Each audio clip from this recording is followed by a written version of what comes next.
One half of Millie Vanilli Wilson, looking good, looking primed on a Monday night. The stash is quite elite, I gotta say, man. That thing is actually very elite. You know what, dude? You look like a guy. Yes, talk to me, Parts. You look like a guy that says to somebody, "Come on over here. I'll show you what's under the hood of that old Chevy over there." You put a one-piece tracksuit on him. Liquid lunch. How much brown liquor have you already had this morning? No question. yeah. But you know what? I'm kind of digging it. You know, I don't mind it that much. I think it's a good look for you, man. I think it's a very good look for you. I went into the barber the other day, and I said to him, I go, this is what I'm looking for. Do a little bit like Euro DJ on the top and the back. Let's make it like straight from Mississippi on the field, you know, right from the farm. That was kind of the vibe. Now, why would you want any type of that vibe? You have a Joe Dirt look. Joe Noodles. Dirt? I'm pushing the Joe Dirt envelope. Yeah, I remember that movie. I think it plays with the stash, Partsy. I think it plays. I think it plays. You and Jay look phenomenal every night on TV. Jay's mustache is fully established by November 4th. Yeah, like he's barely into the month, and he has a full mustache. Yeah, it's cop-worthy. And he's always got the coolest suits on. They fit him well. Just a dapper guy. He's a dapper guy. Yeah, he's a dapper guy. Yeah, he's great. Many people say that about my Partsy, Al's brother, who will be joining us in the next 10 to 15 minutes. Not one person has ever said Al's brother is dapper. And now Maybe not look dapper. Good. Maybe not dapper. When we went to the Grappler's wedding, you remember he looked great and he was on the dance floor. Al's brother can cut a rug, which is, I'm not lying, he can dance. Partsy, you got to see this guy cut rug. He literally it's Farley at a disco. He is outstanding. It is. It's unbelievable. He's got talent, man. Yeah, he's got talent. I believe it. And anyway, listen, there was some concerns, you guys running into each other in the hallways last night. I'd like to address some of these things here. First and foremost, we had 2 picks yesterday. Okay, the first pick, I got my feet kicked up. I'm like, we've got it in the bag. We're up 11 with under 2 minutes to go. The Vikings give up I believe a 60-yard kick return, dink and dimed right down the field, touchdown, 2-pointer. It's a 3.5 spread. We're jammed. The onside kick, which even then I'm like, you got to be joking me. Tie it up. Then the Vikings get a stop. I'm like, well, maybe we can squeeze out a touchdown. They go down there and get to what? The 5 and kick a 22-yarder? And we lose the spread by half a point. The bots and the Muppets, a.k.a. the scumbags, explode. You guys are cooked. You're done. You got the easiest game in the world. There's a photo circulating online. I don't know if you can get it. What I see is accountability. That's how pro athletes talk. There's nothing wrong with that. That's exactly right. It's called accountability. And it's also called a man conversation in the locker room. And I'll find the mole, the troll that took that, and I'll stuff him in a garbage can. That's all it is. We had a great heart-to-heart moment. We came down. We said, you know what? At the end of the day, we got to weather the storm. We're down 3. Ball's in our court. What happened? We weathered the storm. Down 2. You guys have a very, very hard pick tonight. And this is also what I'll say. I took a peek into next week, Hayes. And you know what's going to happen? Probably a 10-point swing. Oh, really? It is the most – I'm talking – we've got 3 games Thursday, a game Friday, and every single one of them is a bloodbath call. And I'll say it for you guys and me. Even the blowout games are ridiculous. I think right now Dallas is 4-point favorites. The Dallas Cowboys, there's double-digit spreads. I mean, it is going to get bloody next week. And you know what? Guys who choke each other out in the boardroom, that's who I want when we got a bloody weekend coming up. Okay, I can't be more excited. All right, you guys are excited. Well, before we get to the game tonight and looking ahead, let's look back to last night. All right, Saquon Barkley. Yeah. I feel like weekly we have this MVP chatter now that we get deeper into the season. Totally. How realistic is this in your opinion? It's realistic. That Saquon wins the MVP. Like, for me, you look at, and I know the Bills fans are going to be so mad at me, but it's like, okay, the quarterbacks, it's like every week we have somebody else. It goes, Josh Allen played really well this week. They're winning. They beat the Chiefs. MVP. Jared Goff threw 5 picks, and the next week he threw for 412. Like, he's back in the MVP. If Lamar comes out tonight and has 400 yards and 2 touchdowns, everyone's going to say, MVP. Saquon has been the most consistent player in the NFL. He has been the best player on this team. They are 9-2. He is now. It's going to take a slew of good games. I believe they have 6 left, but he is on pace if he's done what he's doing right now to be the 9th ever running back to rush for over 2,000 yards. He has another game like last night, which I get that's an anomaly, 302 total yards, and he's going to smash that. It is insane. He checks every single box that we talk on the show all the time. Hey, what is the MVP? Any way you look at it, is it games won? Are you the most valuable player? Is it this? Is it that? He checks every box. Yeah, he does. So how can you not sit here and put him in? And I'm not saying Josh Allen isn't in the combo because he is. I'm not saying Jared Goff isn't because he is. Lamar too. There's an argument for Patty Mahomes. He's certainly heated up. I think he's on the outside looking in. But if Patty Mahomes has a couple wild games down the stretch, is he back in it? Sure. But the most consistent player this year, week in and week out, has been Saquon Barkley.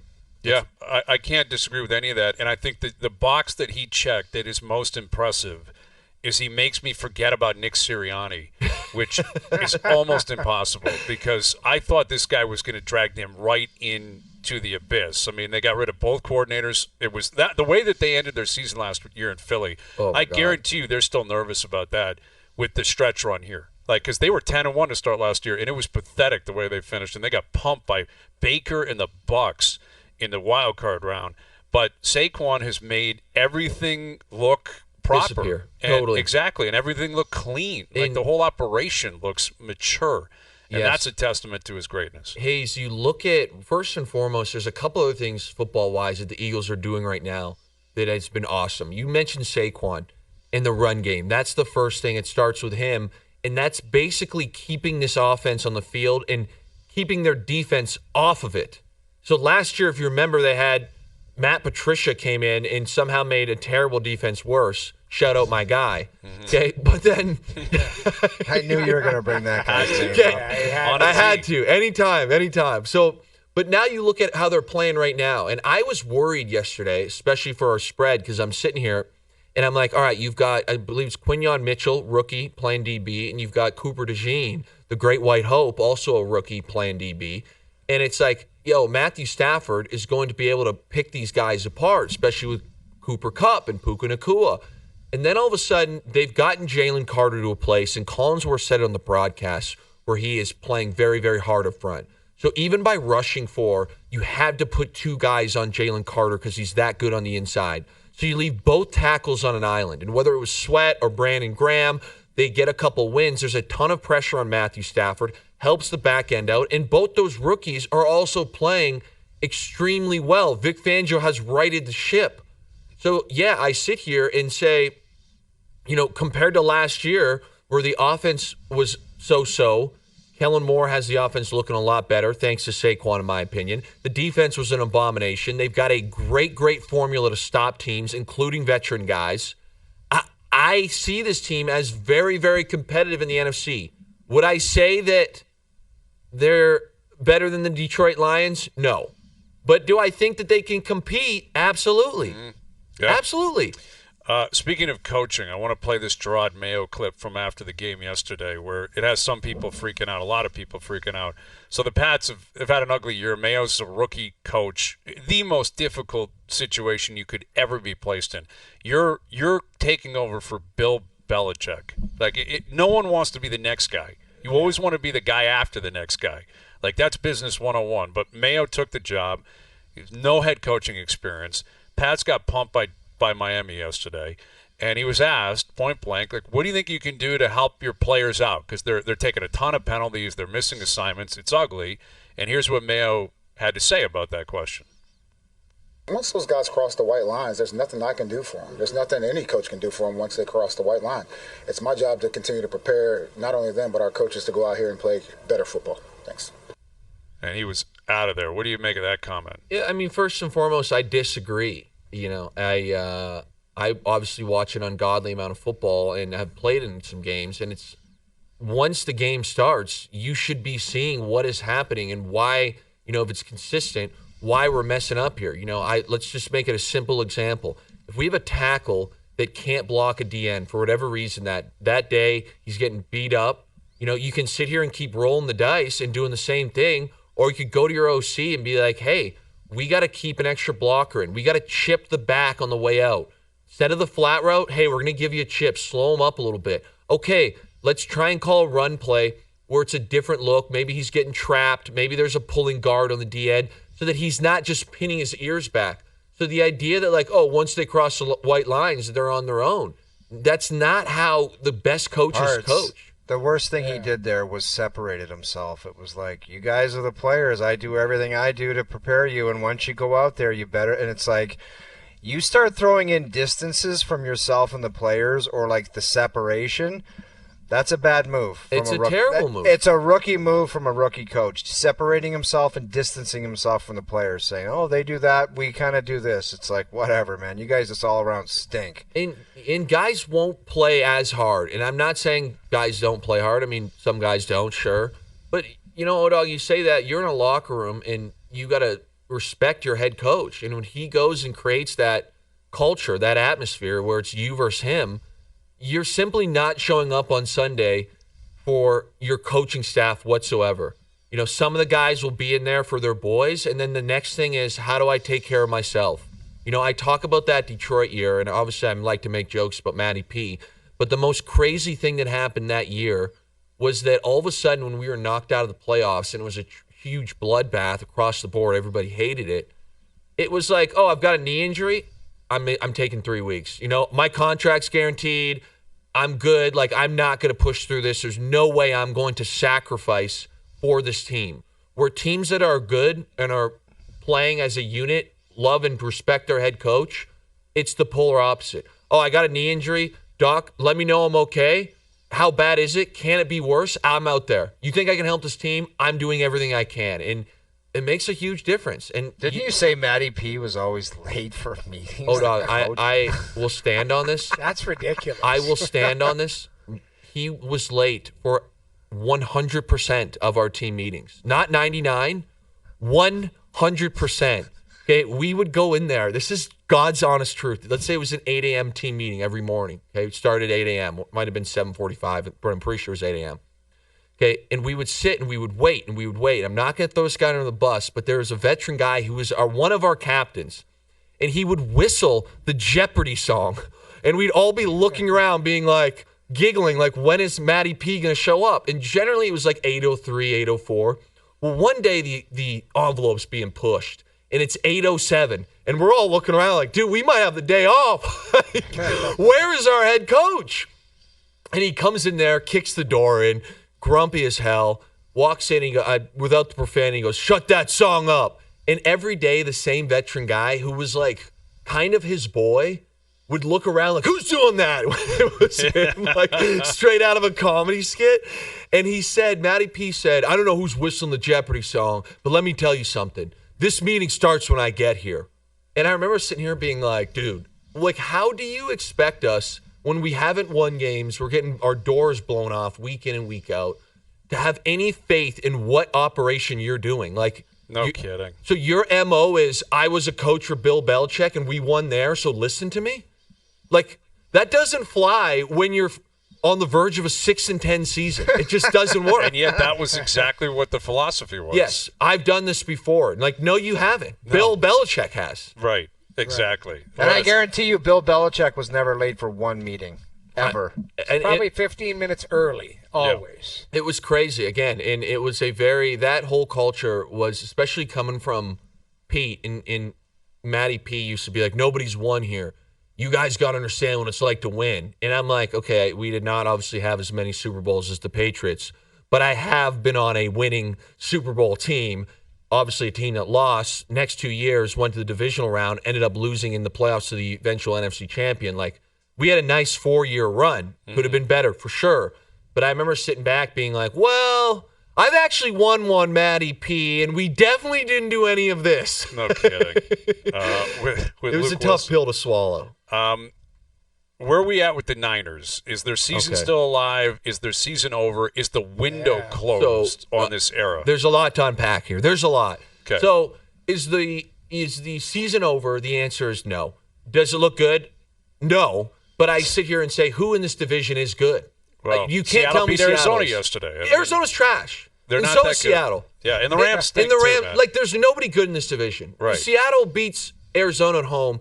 They score one offensive touchdown. They get a gift from the heavens. Kyler threw the craziest a layup for a pick six. Mm-hmm. So I don't believe in the Cardinals. I do not believe in the Seahawks. Yeah, they can scratch some wins out. The Rams, I think, are actually probably the best team and got absolutely the doors blown off them. Mm-hmm. In the Niners yesterday, what was disappointing, Hayes, is I know they had a ton of injuries. But in your Packers guy, if I would have told you that a team with Christian McCaffrey, Kittle, Deebo Samuel, and Fred Warner playing middle linebacker was strolling into Lambeau Field, and the spread was 25 in Green Bay's favor, you're not taking that. No. You're not. No. Like, I get that they had injuries, but I'm sitting here and I'm going, they still have stars. And what was tough was you look at the Brandon Allen pick. It was a bang-bang play, but I thought it was a good throw. Debo came out of the ball. Thank you. Debo hits the ball in the air. Xavier McKinney picks it off. They're down 21. There's still time left. And again, I'm not saying they would have won. Please don't think I'm saying that. But with guys like McCaffrey, he hits a home run. You never know. You get a turnover. Jordan Love's been susceptible to a couple of those. Mm-hmm. All of a sudden, it's like McCaffrey, they start with a screen pass. He breaks it for 15, 20 yards, fumbles. I'm like, their best players outside of Kittle are the ones letting them down today. Well, and Warner, too, man. They were attacking Warner last night. Like, Jacobs was running over him. It was ridiculous. So I think the window has shrunk dramatically. Do I think the season's over? With their schedule, it's very tough. They're going to have to beat the Lions in Week 17. You know, that's just the reality. I don't like their chances, man. Neither do I. But I'm saying, like, if they show up Week 17 healthy as can be and scratch out a win, I wouldn't be shocked. You know, but I don't like their chances. But I can't sit here and say their season's over because nobody in the NFC West has a guaranteed win. They could be playing the worst team in the NFL. Mm-hmm. And, I mean, the Seahawks lost to the New York Giants earlier in the year. Yeah. And they're leading the division. It's ugly. It's ugly. It is ugly, man. Speaking of ugly. Uh-oh. There he is. My partner, Al's brother, seeing the board as well as anybody on earth right now. And it's an absolute pleasure to be surfing this wave with Al's brother. There he is. Al's brother, I know you know this. I meant to send this to you directly. NFL Films, I declined their invitation. They want to do a documentary on us. Yeah. I said, no, we will not accept those type of distractions. Well, the documentary would be you guys being +2 with 6 weeks to play? Well, the comeback, the rope-a-dope out of the gate. Right, Al's brother? I mean, that's you know what I think it is? I think they know that it's greater things ahead. So they want to get in on this on the ground level and catch the journey all the way until the banner raising in February. They want to catch the whole thing. Noodles That's what I think it's all about. Disgusted with this act. You know what? Like, I would actually be more proud of this if when you guys were down, what was it, 8? Was it -8? I think we were at 9 at one point. If it was 8 or 9 and you go, now we're ready for the fun. Like, that's where, like, to me, when I look at guys who are down and people are kicking them while they're down and they still are able to smile and go, wait till 3 weeks or 6 weeks from now. There was none of that. There was a tail. There was some doubt in the air. I mean, we're not going to lie to you. There was. You sent the man on a 1-week hiatus. He was on hiatus. Ayahuasca, man. It worked out. Like, there was waiver talk. It was ugly. You guys were almost fractured. Now you're +2. So yeah, there's talk, but I want to see what the pros have to.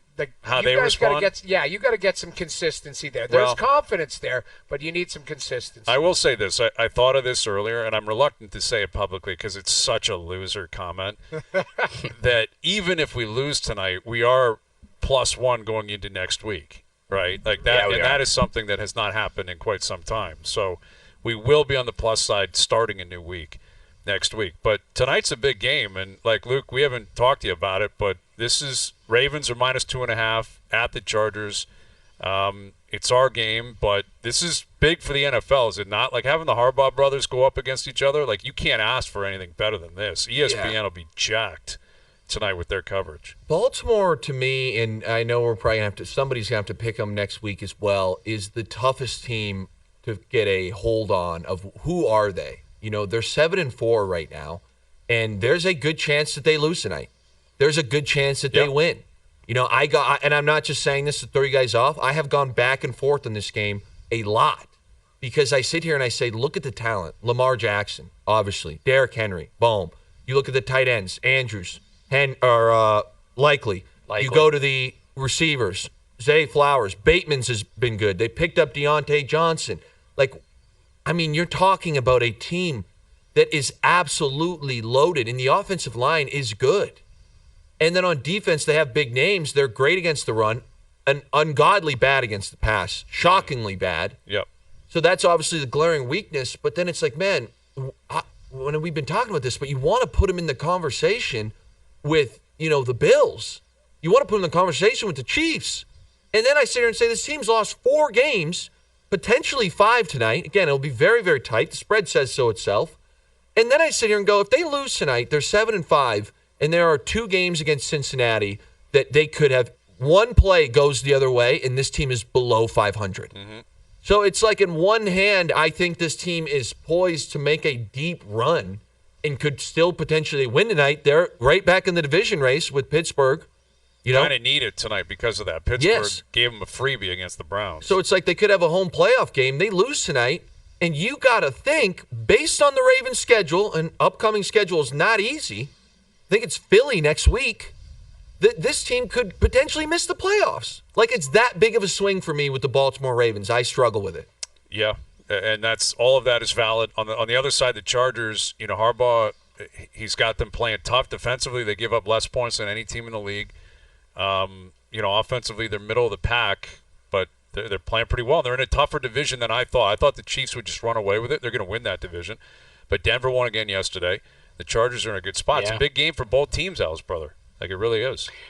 It is, and there's obviously going to be a lot of fanfare, too. You got the Harbaugh brothers going up against each other, but, 2 premier quarterbacks, too, with Justin Herbert and Lamar Jackson. Mm-hmm. But ultimately, Hazy B, I think where I stand in this game is I do like the Ravens, and I do like John Harbaugh tonight. Not Jimmy Harbaugh, but John Harbaugh, who is 2-0 against his brother so far in his career. But I'll tell you exactly why I like this play here. The Chargers, you mentioned it, they've been playing excellent defensively, and they've been protecting the football. 2 things that usually coincide with winning ball games, but they've had the easiest schedule through the first 11 weeks of the NFL season. You look at who they've played the last few weeks, it's been junk quarterback after junk quarterback. I'm talking Spencer Rattler, Jameis Winston, Will Levis. They finally played a quality quarterback last week in Joe Burrow, and he shredded them for 450 yards of offense and gave up 34 points. That is the type of stuff that I think we could see tonight from the Baltimore Ravens. You're talking about in a loss. In a loss, okay. And the Baltimore Ravens are a much better football team than the Cincinnati Bengals. Are they? But the Ravens are the league's best offense. I believe they are. I certainly believe they are. They beat the Bengals too. Yeah. They beat the Bengals in overtime and on a last-second field goal? Hey, listen, man. Still won. Win's a win, Lukey. A win's a win. I got a question for you. I don't have a problem with this pick for us, Partsy. I think this is the beginning of the end for the absolute scumbags. The beginning of the end. I will say this, Hazy, tell them why I don't like what we got. This is verbatim what he said earlier, your partner. This is a classic Justin Herbert loses this game. Fair. He can lose as long as it's by 1 point. Tucker has been terrible this year kicking the football. Al's brother forgot that. And the next thing is, there's one thing Herbert can do. It is sling the pill. This man can throw, and he's going up against a generationally bad secondary at the moment. These guys are playing at an unbelievably bad level. So all we need is this bad boy to be close, dog. We get within 1. Thursday's an immaculate Thursday. We win Friday, and all of a sudden, going into Sunday, it's a +3. It's a +3 going into Sunday. Not going to happen. Noodles, there it is. I'm calling it right now.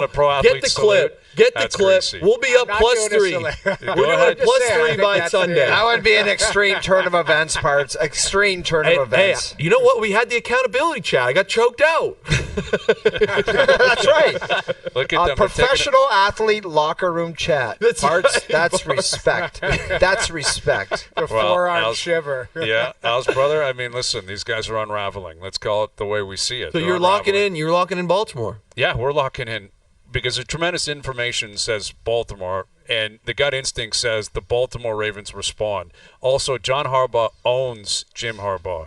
has owned him in the past, will continue to be his big brother. And you know Jim Harbaugh can't handle this kind of stuff, man. You know he's going to be petulant and be a baby on the sideline. John Harbaugh's going to be in his ear all week. They probably went for dinner last night.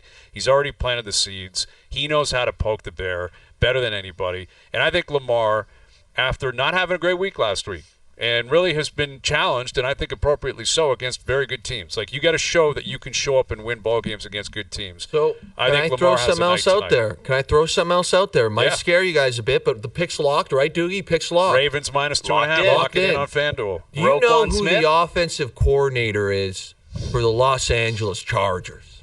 Greggy Roman. And who did Greg Roman create out from the darkness?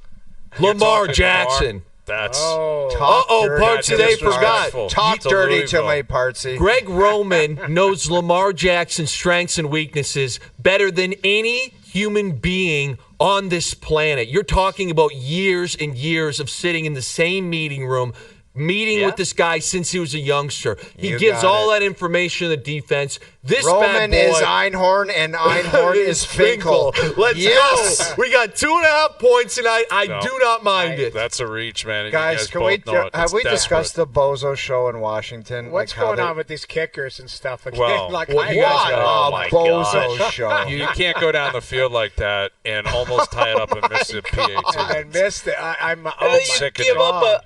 And then on the onside kick, you give up a touchdown. Yeah. It was just an outrageous ending to that game. Here we go. Jaden Daniels, rookie, boom, slings it, got him. First off, the Cowboys here, how they don't make a tackle is outrageous. Cowboys look so garbage on that play right there. Man, Washington's lost 3 in a row. Like, bad snap. Bad snap. Yeah, but I mean, the ball was still being held. Totally Marino with the bad snap and the bad hold? I don't think so, man. Totally. It wasn't a great one. Let's didn't work. I mean, also get down. Game's over, you get down. Game's over, you get down. No. Game's over, you get down. Okay, we score. I would be too. Ridiculous. Dan Quinn's backwards hat, man. That thing's starting to turn forward. That's 3 losses in a row. 3 losses. You know how many teams got eliminated in their survivor pool last week? Oh, yeah. So many people thought the Commanders were a lock last night. Well, tough way to lose. How about C.J. Stroud going basically Dan Orlovsky to lose for Houston last night? Also, because that was another layup against the Titans. Hayes, that one alive. is, and I talked about this on Jay's show yesterday. The Commanders is tough, but at the end of the day, Commanders have lost to the Steelers, the Eagles, in this 3-game losing streak. The Commanders' losses were the Steelers and the Eagles, I believe. Correct? Steelers and Eagles. And yesterday they blow one. Call it whatever you want. Their kicker there misses. Was it 5 points he left on the board? Shouldn't have been that close. Huge choke. But at the end of the day, they're overachieving. Nobody thought the Commanders would be any good. I think that's a fair statement. Agreed. Yeah, The Texans should be that. Joe Mixon has been incredible. Yep. The Texans should be in the same conversation with the Buffalo Bills, not losing to Tennessee. At home when they've been losing a ton lately. C.J. Stroud was an MVP candidate last year. Yeah. I understand a sophomore slump, and I'm not saying he's been brutal, but he's been very, very pedestrian. Mm-hmm. You got Nico Collins. Tank Dell's had a heck of a year. Joe Mixon has probably been the 3rd best back in the NFL. That's arguable, but he's definitely in the top 5. Okay? And it's like, how on earth can you go out here and lose to Will Levis in the Tennessee Titans? It's awful. That one is bad. They're going to win the division with 8 wins. That division stinks. Literally 8 wins. They could probably lose out and maybe win that division. It's possible. It is. That's how bad the other 3 teams are. But anyway, picks in, minus 2.5 on FanDuel. Lock it in, Ravens. I love where we're at, Else, brother. Again, NFL Films reached out, as you know. LASIK eye surgery, Lens Crafters, Visine, all these different companies. They see us seeing the board so clearly. They want to be in business. I said, no, we're not up for grabs. We cannot be bought. We have integrity. We're role models, and we're going to continue to roll tonight. We cover 2.5 tonight, and I'm telling you, with this weekend, with the slate of games just between Thursday and Friday, look out. It will get out. This is the craziest weekend of the year spread-wise. Parts, if we do the unthinkable, we're getting Bot Farmer, those animals on the T-shirt. We're getting the masks. We're getting those. What are those animals called? Oh, there it is. Look at that in the halls. That's accountability. That's accountability right That's a there. professional athlete team meeting. We got to get better. We got to get better. That's right. It's accountability. I love it. That's a toxic room right there, man. Unraveling. It's It's unraveling. No. Coming unglued. Bros That's will be being bros. vaccine. Boys will be boys. I love it. I love what we're seeing, Al's brother. I love it. We just keep rolling, man, with a pick tonight. Ravens lock it in on Hayes and Bro. All right, boys. Good luck tonight. We may or may not hear you in the group chat, but Al's brother and I will be there, alive and well. We can't wait for it. Can't wait. TG Flying for with life, the flock, Al's brother. boys. TG for Flying life. with the flock. Loser. Al's brother and Luke Willson. Overdrive continues. TSN 1050 and on TSN 4. Chris Johnston coming up in about a half an hour on the Leaf win last night. Leafs with another pretty slow week. Wednesday in Florida, Saturday in Tampa. And that's it for the week. They got 2 games this week. And it's a really strange schedule, but they've taken advantage of it. And if you want to be injured, now's the time to be injured. And we heard from Matthews over the weekend. He spoke, gave no details whatsoever, but that was to be expected. And I don't think he's playing this week either, man. I really don't. I don't think so either. You I don't don't think think so so? either. No, it's just like there's not a lot of games. They've had some success. Although the one thing that would go against that train of thought is it's 2 divisional games, and you got to be at your best, and you want to kind of go in there and show them something. So that might put him into the lineup. But just the way things have been trending, where it's like, I mean, was there any word of Auston Matthews skating like a really hard practice today? No. Isn't he So working with- you're telling me tomorrow he's going to have one practice and then play Wednesday? Probably not. Probably not. No, I think he's been working with Patrick O'Sullivan or whatever, like just doing the skill development, isn't it? I don't know Not what I've he's seen doing. the videos. No, I know, but what I'm saying, Noodles, No, is you would but- think a guy that's been off that long, he would need but you'd want to get him. Yeah, at Some some pace. He's going to have a grindy couple of practice. practices. Yes. He was off the ice for well over a week. He was in Germany for 4 or 5 days, and he did skate over the weekend, and he took the pregame skate yesterday. And he's doing stuff on his own, like away from the cameras and stuff. He's working out. But I wonder about the game in Florida. Like, what would you shield him from that team? But if so, like, what kind of message are you sending? And they wouldn't ever admit to that publicly. But if their concern is we don't want anyone to know what's aggravating this That's guy, a crazy idea. Like saying it's going to be a big and tough game against Florida. that's You what I'm cannot- saying. No, Big that- and tough game against Florida. That is a crazy idea, Hayes. I'm sorry. Like that would be amateur hour thinking. It's like you're going back to playing the NHL. You're going back to play. I agree with you, but I mean, Right. then play him. Like if he can go and he can skate tomorrow and practice, would he play? That's right. You can either play or you can't. You don't look at the schedule and say, I might get a cross check there, a cross check. You don't ever do that. You never know when it's coming, but Right. again, by all accounts, they've been suggesting, hey, this is the time to take the break because they've been doing the schedule thing anyway. Regardless of who they're playing against, it's been light schedule, don't play them. Do you just Right. perpetuate that through the week, even though it's a big game? I mean, the Leafs are sitting atop the division 21 games into the season, and Florida's been struggling a little bit recently. And you probably want to take advantage. If you can find a way to get the big boy back, you're going to be in a better spot on Wednesday night. Plus, these interdivision games they're 4-point games. You have to to me, it's if he's available, like if he wants to play and he's available, you're right. I don't think it's like, hey, we're afraid that Matthew Tkachuk's going to cross-check him or whatever. It's like if he's available to play and can. Again, we don't know the injury. We don't know the progression of the injury, how long it'll take him to get up to speed, how much he's been off the ice. I would think you probably need a couple full practices, wouldn't you? Like just to kind of, to be at full speed with the guys. But special players just kind of jump back in and start playing. So Well, I that's don't, the whole thing. It's going to be up to him ultimately. I mean, the medical Right. staff will have to clear him. If he's in the mood to play and he feels like he can't play, he's going to play. I don't dispute that. But I guess what I'm challenging is this whole, like, we're not telling anyone because we want to protect the player. Well, who are you protecting him from? The opponents. If you're so worried about it. But I don't think that happens anymore. Like, it's just nothing's going to happen because Matthews was banged up. Like, no one's trying to bury the guy more than they would anyway. Playoffs, you could see something like that happen Yeah, if you're playing 2 teams, Florida or Boston. But other than that, I don't get it either. No one It's not that generally scary targets right anything now. anymore. It's not a scary league like Yeah, that. the league's not that scary anymore. No. It just there's There's most nights it's a gentleman's, hey, I'm going to go in here. And most nights it's about speed and skill and trying to make plays very quickly. Like the physicality is rare, like very rare, to be honest. Like it generally doesn't happen a lot. Like that's why when it does take place in that Vegas game, it sticks out. When you see stuff happen. Yeah, like big hits. That's where it's like, you can't do that, or the timing of the hit, or that draws a crowd or draws a fight. I don't know. I don't know if this is the right spot. Maybe we get into a CJ, but the Rangers I thought were very interesting as far as them having a tough game against Edmonton, but it just the thought process on what's going on out there. When you said I've got an idea, I was like, maybe you start maybe the Rangers. Well, listen, they had a tough time in Alberta. If you missed the game on Saturday, McDavid's highlights were disgusting Saturday night.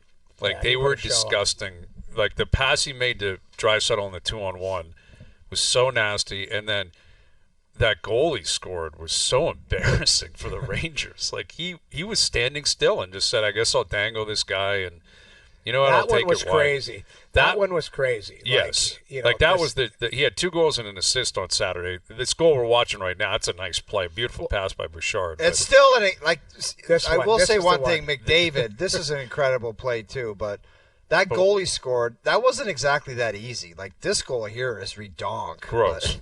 The standing still one, that's just an incredible play. That when it happens, it makes everyone look so stupid because everyone's so embarrassing. That guy's standing still and he just roofed it like that. Where was our coverage? Right. So my question is, if you can play it again, please, Joe, watch at the end after he puts it in, or as he's putting it in, there's a guy who skates by him.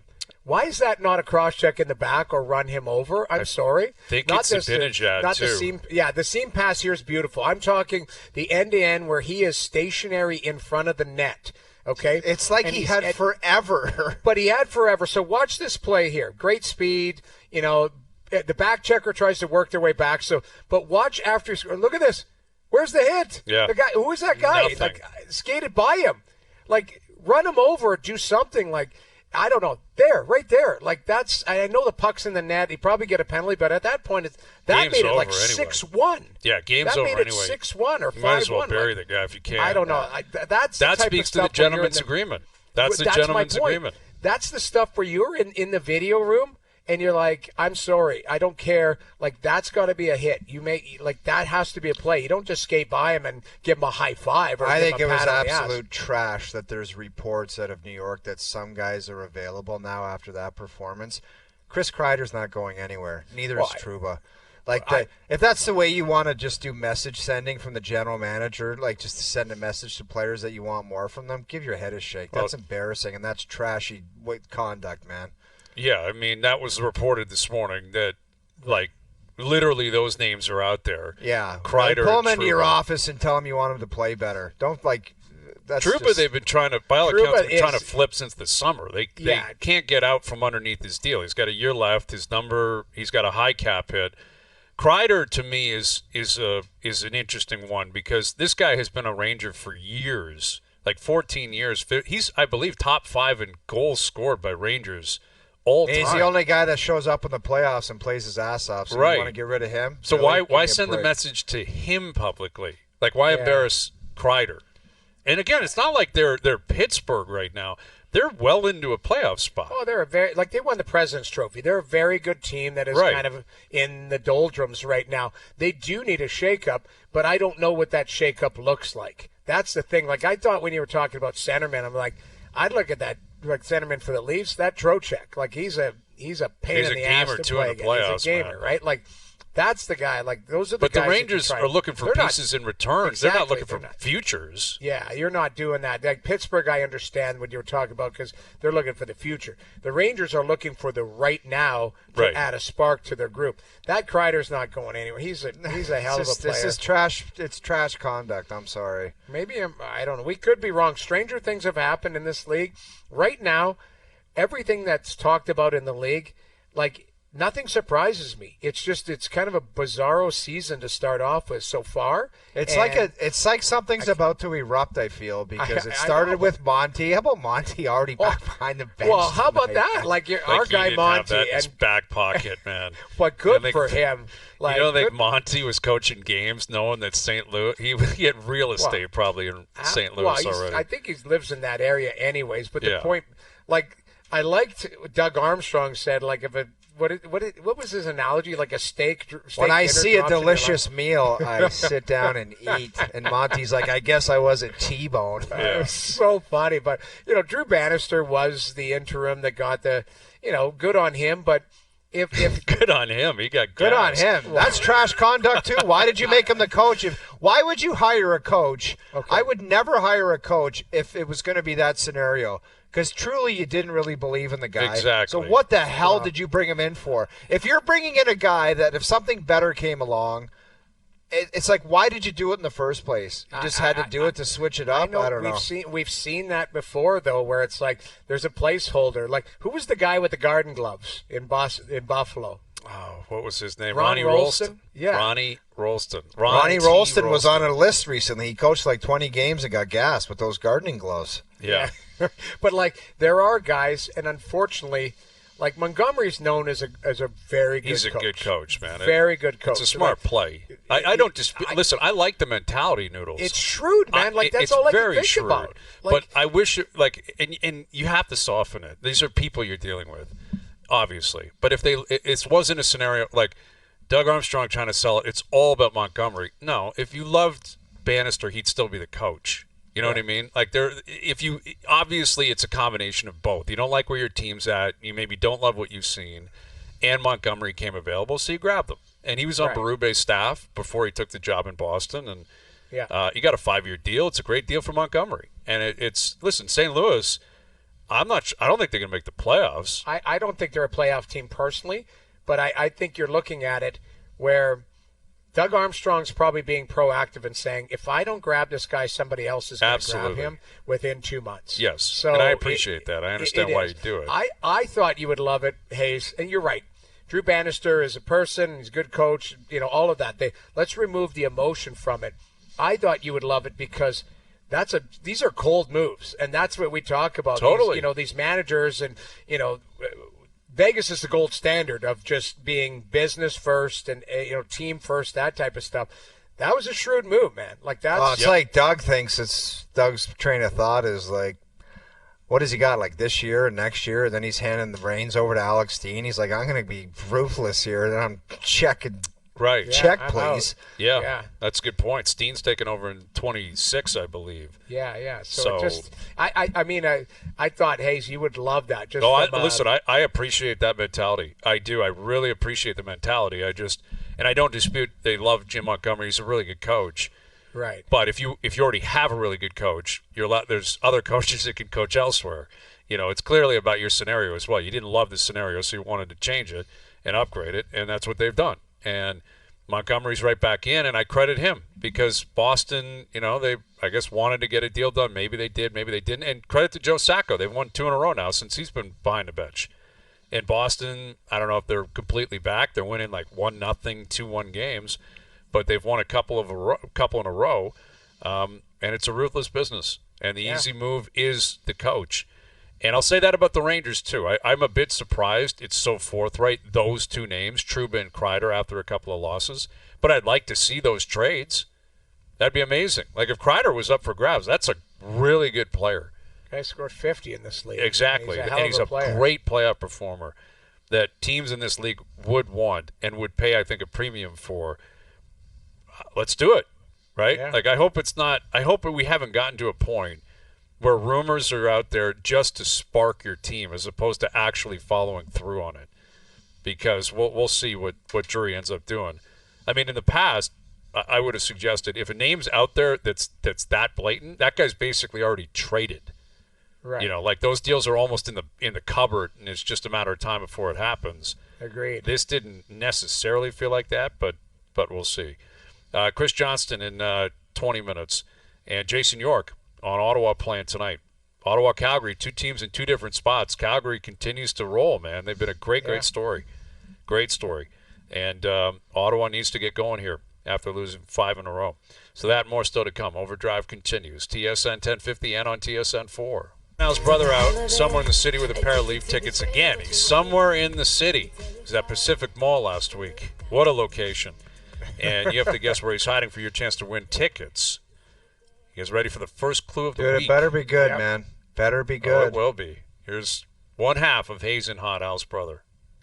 Hey, Overdrive fans, it's Monday, which means we're giving away another pair of Leafs tickets. Bedsy is coming to town on Monday, December 2nd, so you got to find where in the city is Al's brother to get him. And here is your Monday clue. I am currently in the west end of the downtown core. All right. Bedsy. I love that. Him and Bedard are boys. I could see them out downtown Toronto on pretty Sunday thin. night. Pretty thin. Like it's a thin. It's not much of a clue. Like, dude, West you end of the gotta city. give us something where I can guess it on the first Well, go around. give us something. West end of the city. It could be anywhere. Maybe they're at Ontario Place. Maybe somewhere on Ossington or how about Sherwood Mall? Liberty That's Village. Your neck of the woods, isn't it? Maybe there's What's somewhere over Sherwood Mall? What's Sherway Gardens? Sherway Sherway Gardens. Gardens, Sorry. yes. Sherway Gardens. I love that place. I love Sherway. I there have quite a never bit. stepped foot in that place. They got What? an eataly. They got Never an stepped eataly foot. there. It's very good. The eataly. Oh Is my it? God. I've heard very good things. Yeah. Never stepped foot. Dude, Sherway's you've a never beautiful stepped mall. foot in there? I Never. have 3 teenage daughters. I've been in that mall 7 million times in my life. It's Never high end been in. too. Very high end. It's not a dump like some of the ones. Oh, I've around heard here. it's a great mall. Like it's very high. I'm a end. Yorkdale guy personally. Personally, all right. that was more my neck of the woods. I'll put Yorkdale up against Sherwood Gardens or whatever any day of No, the week. no, Would crush that mall. No, Sherway's better than York. No, Yorkdale. it's not even It close. is. It's It not. is. I haven't been there. You've never That's been ignorant. there. Admittedly ignorant. I'm not doing mall brawl. The mall Yeah. brawl. The mall brawl, I'll take anyone on at any time. Tune in tomorrow for another clue. The first caller through on Friday with the correct location wins a pair of tickets to see the Leafs take on the Blackhawks December 2nd. Find Al's brother brought to you by McAlpine Ford in Aurora. McAlpine Ford in Aurora. Our family, the Ford family, and you. Full details at tsn1050.ca. CJ coming up. Best bets coming up. Final hour coming up. Overdrive continues. TSN 1050 and on the TSN app.